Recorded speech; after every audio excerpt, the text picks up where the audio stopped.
మనము ఒక విశ్వాసి, క్రీస్తు రక్తంలో ఆయన మీద మనము విశ్వసిస్తున్నాం కాబట్టి మనల్ని విశ్వాసం అంటారు. విశ్వాసంతోనే మనము ఏం చేయబడ్డాం? రక్షించబడ్డాం. ఎంతమంది నమ్ముతారు? మీ క్రియల చేత నమ్మారా, విశ్వాసం చేత నమ్మారా దేవుణ్ణి? అంటే నా క్రియల చేత నేను పరలోకంకి వెళ్ళను, కానీ నేను ఆయన్ని మీద ఆనుకున్నాను, ఆయన పరిశుద్ధత నేను పొందుకున్నాను, కేవలం నేను ఆయన విశ్వసిస్తూనే నేను పరలోకం వెళ్తున్నాను, నన్ను తీసుకెళ్తాడు యేసయ్య. కృప చేత ఆయన కృప చూపించి నన్ను క్షమించి క్షమించి క్షమించి, మా తల్లిదండ్రులు నేను చేసిన పాపాలు క్షమిస్తారో తెలియదు, కానీ దేవుడు నన్ను అన్నిసార్లు క్షమించి రక్షణలో తీసుకొచ్చి ఇక్కడ నిలబెట్టి మీ ముందుంచాడు.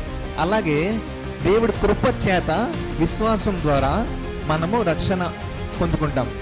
ఇది గుర్తుపెట్టుకోండి. మనము విశ్వాసి, విశ్వాసం ఉంది అంటూ ఉంటారు, గుర్తుంది కదండి.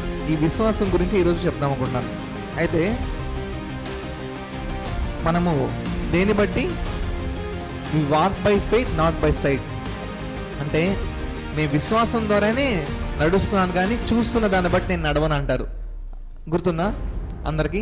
విశ్వాసం ద్వారానే నేను నడుస్తున్నాను అని ఒక విశ్వాసం చెప్తా ఉంటారు, అవునా కదా? వాక్యంలో ఉందా లేదా అది? We walk by faith not by sight. So మన విశ్వాసం ద్వారానే ఒక విశ్వాసి ముందుకు వెళ్ళాలి అని దేవుడు కోరుకుంటున్నాడు. తర్వాత మనం చూద్దాం ఒక నిమిషం.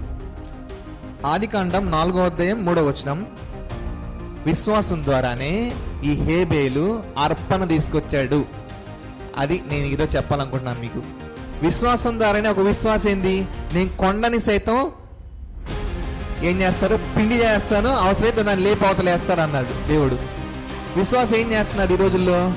విశ్వాసంతో ప్రార్థన చేస్తున్నారు, కొండని కదిలిస్తున్నారు, మంచిదే. వాళ్ళ సమస్యలు ఎదుర్కొంటున్నారు, మంచిదే.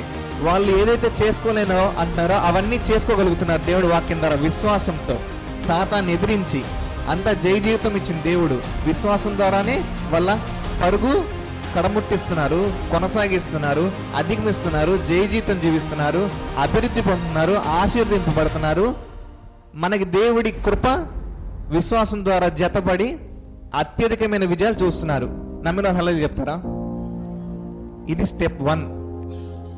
మనకి అదే విశ్వాసాన్ని ఈరోజు మనం తెచ్చే అర్పణకి జత చేయాలి.